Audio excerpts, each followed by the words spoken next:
all over the place. You're a psychiatrist, and you're author of a theory. Here's what she's saying. First of all, white people are dying out. Into the next century, everybody on Earth may be of color. And we're scared about it. Already we're a minority. Did you know that? I'll guess 25% of us are white, maybe less than that. And that's the reason we're racist. We're not only afraid of dying out, but we're also jealous because we have no color. You're laughing. How come we spend so much time in the sun trying to get brown?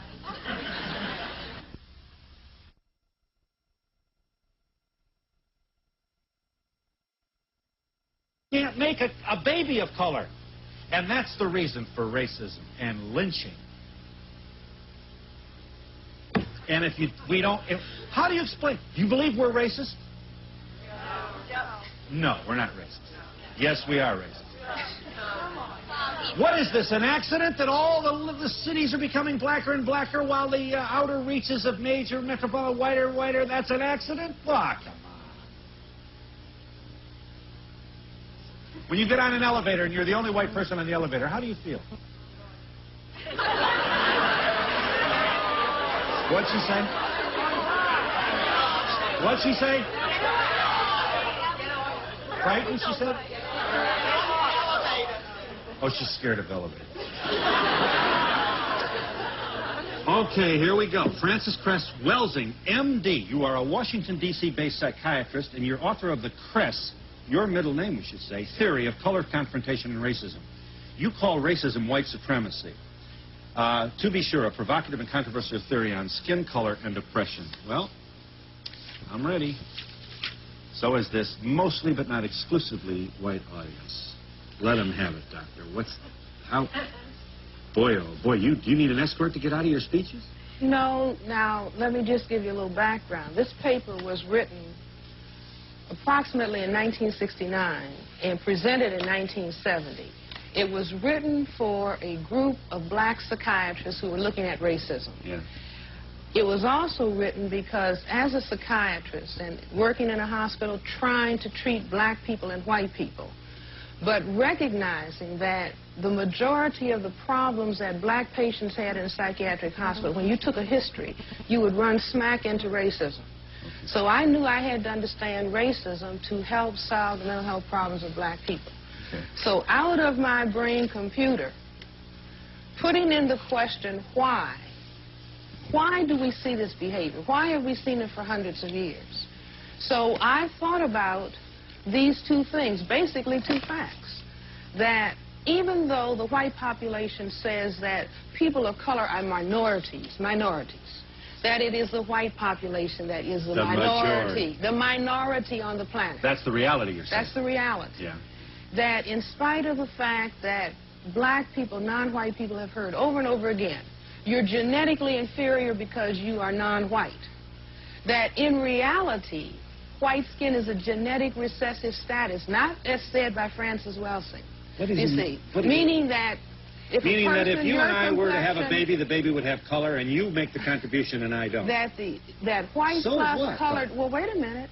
It's not Francis Welsing that is concerned about the disappearance of white. Ben Wattenberg just wrote a book, The Birth Dearth. There have been multiple articles in the newspaper talking about the decline of Western populations. Yeah, here's the Washington Post, just to name one. We are a depopulation bomb, the withering of the Western world. Here, incidentally, this was the percentage of the West's population in 1900, the turn of this century. About 30%. This is where we'll be less than 10% in the year 2075. Here's where we are about today, 15. So we're not having babies. So whites are not having babies, and there is the concern about white genetic annihilation. In other words, I look at, this is Dr. Martin Luther King's birthday holiday, and people will say, well, here's a man who talked about love. Yeah. Why was he killed? And I say that the deeper logic is, what if all black and white people and non-white people and white people love? What would happen to white people? white would disappear. You see, just mix all of the people on the planet up in other words, together. if race didn't matter, or if color didn't matter, it follows with the jet planes. No, I'm not saying if it didn't matter. I'm saying that, indeed, if there was a mingling of all of the people, because That's what I'm the saying. ability... Okay, fine. Absence of prejudice. The ability... No, wait, don't confuse what I'm saying. I'm saying that if we mixed all of the people presently on the planet, stirred them up, The white freckle-faced people would be gone. Genetic recessive status would disappear. And that if I did a survey and everybody didn't have to, you know, face anybody, if I said how many people who are white want their children to be white, want their grandchildren to be white, want their great-grandchildren to be white, want their great-great-grandchildren to be white. And I've gone all over the country in England and asked this question. Yeah. Everybody wants the children and the generations to remain white. Yeah. If you do, then you have to do something to make sure that that happens. And I say that what the thing is that is done, and particularly in relationship to black non-whites, because we have the greatest genetic potential to cause white genetic annihilation. Because you're the blackest. Because we, right. The most color. Right. We have this ability to produce melanin pigment. We have more of it than anybody else. And so the most pressure is on black people. As a matter of fact, the black people learn, all non-white people over the world learn. If you're black, stay back. If you're yellow, you're brown, stick around. If you're yellow, mellow, white, right. I can go to England and the people can just say the same thing. Doesn't matter whether if you go to the Philippines, because there has been a confrontation of brown with white. Everybody knows the more pigment you have, the more pressure that is on you. Yeah. But they didn't understand why. I said the why is for the purpose of white genetic survival. All right. And you're saying that blacks have no similar hidden subconscious anxiety about their blackness being undermined by the presence of white? We don't have that fear. And I think that this is something that is not understood. You see, in other words, if I don't worry about, as a matter of fact, under white supremacy, the non-white people try to get lighter. You see, because the less pigment you have, the less threat you are to white, and so the greater opportunity that you have. Yeah. The mass inability of whites to live and attend school in the presence of non-whites, manifested by the patterns of black and white housing and education throughout this country, and indeed throughout the world, is seen, according to your thesis, in terms of the color confrontation thesis, as the apparent total psychological discomfort experienced by whites in situations in which they must daily face their color inadequacy when they confront their neighbors of color. You go on. I predicted. Look, I wrote that in 1970. I said you cannot have integrated housing. You cannot have integrated schools. You still believe that? Well, I mean, the evidence. I always look at the evidence. If Mr. Black and Mr. White live next door to each other, they have the same job, the same income, the same car, the same furniture. Yeah. They both walk out of the house in the morning. Good morning, Mr. Black. Good morning, Mr. White. Yeah. But Mr. White is still looking, but you've got something that I don't have. You're saying he's saying that subconsciously. Now, wait a minute. All right, we'll give you a chance in just a moment. Wait a minute. Now, wait a minute. Let's look at They're nice people. You're really going to like them, I promise you. You know, once in a while, you know, a couple of them stop before they come up here, and you got to keep an eye on them. Let's look at this. You know, know, go ahead, look at it. Very fortunately. Now, let me just understand this.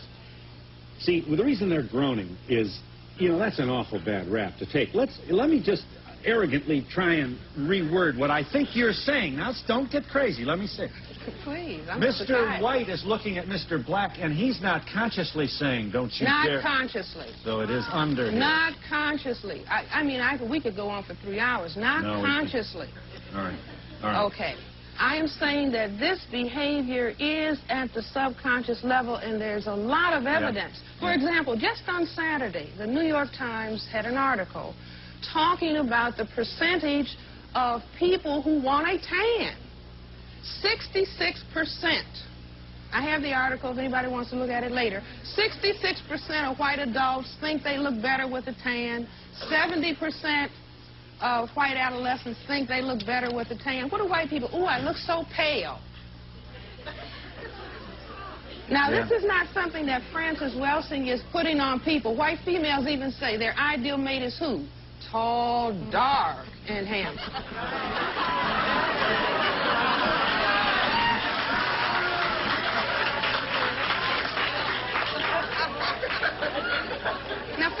I mean, wait a minute. Okay. Just a minute. That whites do indeed desire to have colored skin can be seen by anyone at the very first signs of spring or summer, when they begin to strip off their clothes as many pieces as the law will allow, often permitting their skins to be burned severely in an attempt to add to their white, pale, colorless bodies, rendering themselves vulnerable to the dreaded skin cancer in the process. Most cosmetics also are seen as an attempt to add color to their skin. Such coloring makeup is even now being provided for the white male. Well, guess who has you-know-what on at this moment? And if you don't mind my saying so, I do. I put it on myself. I don't go to makeup. I have a shine on my nose I've got to take. But I feel better with a little color. And I've got the whitest skin in the whole neighborhood. I'm telling you. No kidding. I'm not bragging. I'm saying as a matter of... This is not... My discussion is not about making fun of white people. My discussion is trying to explain behavior. People come to psychiatrists. I value your effort. Why am I doing this? For example, when I was a very small child, I wanted to understand why black men were lynched. I asked my grandmother and parents, why would this be done? And my grandmother gave a statement. She said something like, well, some people just want to act ugly. But that wasn't sufficient, you know, as a psychiatrist. May I interrupt for just a moment? Here's the read on that, and I know you want to add to this or make it just a little more complicated. The black male was lynched and often castrated because of the white male fear of the black male's... The myth is the black male's extraordinary sexual capacity. So he was lynched by frightened white males who feared that if he ever got anywhere near the white women, that somehow the white male would be a sex. Now, you want to add to that. His sexual capacity, what are we talking about? I say that the fear is that the black male can cause white genetic annihilation. And this is why the attack on the genitals, there's no history in the world of any non-white men attacking white men's genitals. But why do white men feel the need to zero in on the black man's genitals and cut them off? Yeah. You see, and a lot of this is played out in symbolic behavior in this culture. For example, the culture says, keep your eye on the ball. Yeah. Now, wait a minute. Look at something that, I'll get there to just 1 second. See, look at something that people do not look at. Look at the game of billiards. See, the psychiatrist knows that through games we play out subconscious activity. Yes, they do. Okay, now look at this game. Here's a game with colored balls. Yes. All over the table. And guess who gets to shoot the ball? The white ball knocks all the colored balls under the table. And often saves the black one. And then the black ball, right. Till last. Till last. Because there's a specialness about the black. Yeah. Let me, Dr. Welsing, now, you're not surprised at the response of this audience.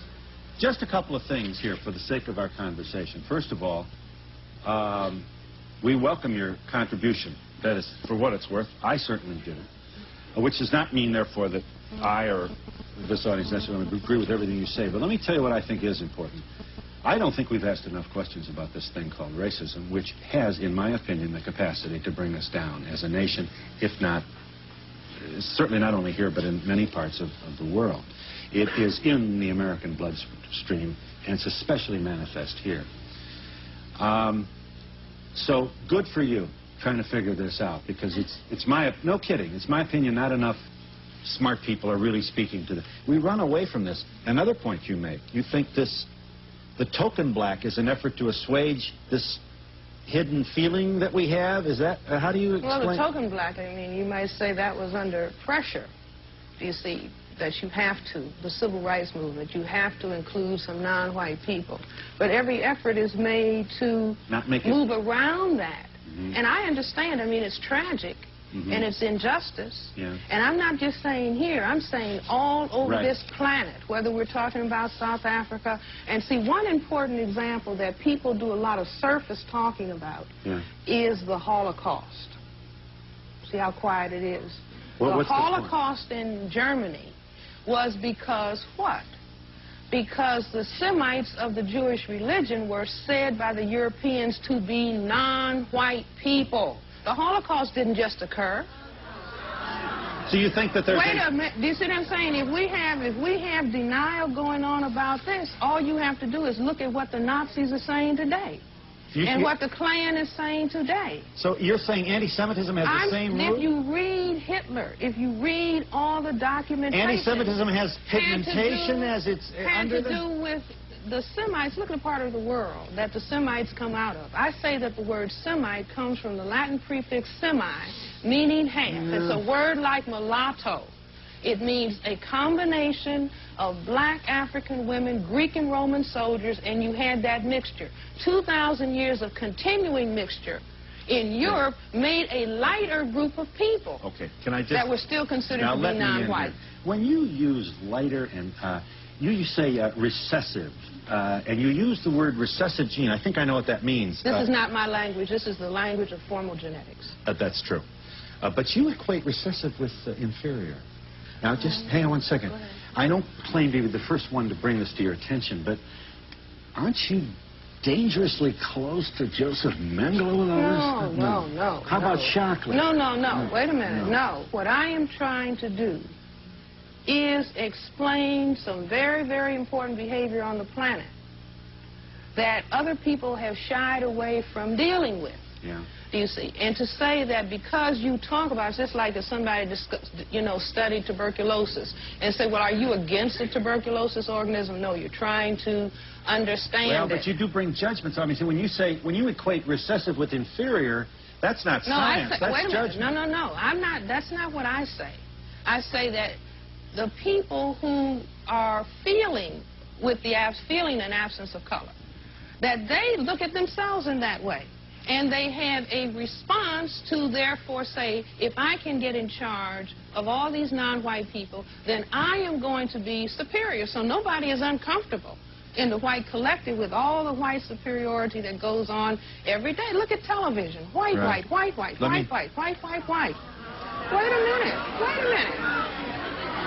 All right, I got it. Hold on a minute. Look at... All right, hang on just one second. Oh, my goodness. Hold one second. There are a couple of things which you... listen, there are people out there who say, look at all the progress we're making. Look at the Urban League report. I am not one of those people. Fine. Nevertheless, there are examples of integrated communities. Truly are. But see, the answer is not a question of are there a few black people living where white people live. The issue is that if we are going to have peace on the planet, there has to be justice. And white supremacy, where you have the tiniest number of people on the planet holding down the vast majority of people on the planet, happens to be the highest form of injustice. Yeah. And so if we are going to have peace, see, I'm not talking about destroy white people. I'm saying, but we do have to eliminate white supremacy. And I say in the back of that paper, the challenge to white behavioral scientists, help people who classify themselves as white become comfortable with their color and comfortable with their minority status, so that they are not feeling negative and then mistreating all of the people that they say are, what, non-white. Are you there, caller? Go ahead. Yes, I'm here, Phil. Hi. First of all, I'd like to say that I'm white. I can't believe that she's saying that the white people would like to be, I'm assuming she's saying black, not of a darker skin color, but black. I myself am very, very fair-skinned, brunette with green eyes, and I have no desire to be dark.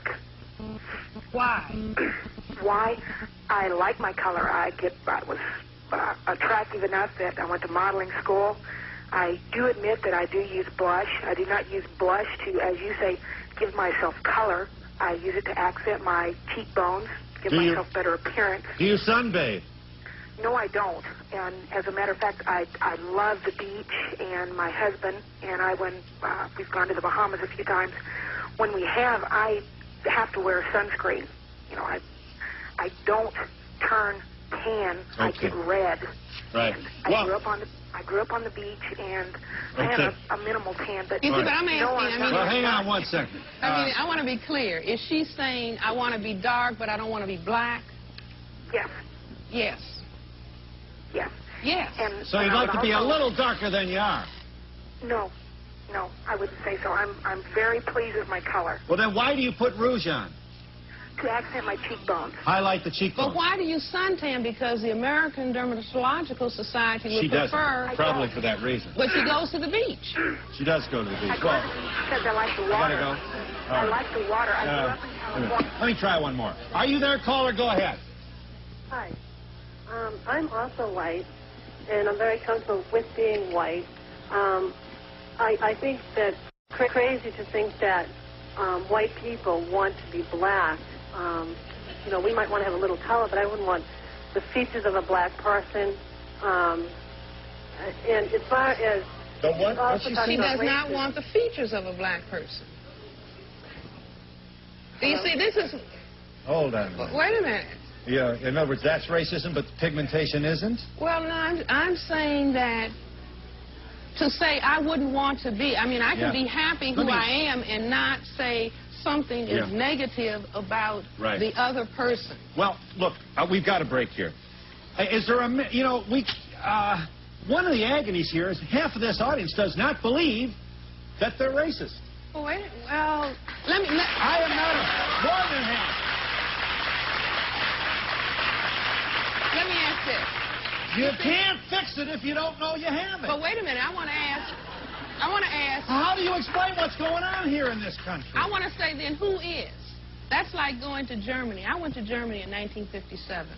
And I wanted to live with German people and ask them, did they understand what they were doing? Yeah. You know, taking their neighbors away and burning them up. Did they understand what was happening? Yeah. Everybody that I talked to knew what was going on. They did nothing. But if you go and say, well, now, who believed what Hitler was saying? Nobody. Everybody says no. You see, every single person says, no, I didn't have anything to do with it. The people who are saying they're not racist, you're accusing them of not doing it. No, I'm not accusing. What I would do is, if you have to take a break, is give my definition. You see, give my definition of what I say that racism is. A functional definition of racism, white supremacy, which you identify with white supremacy.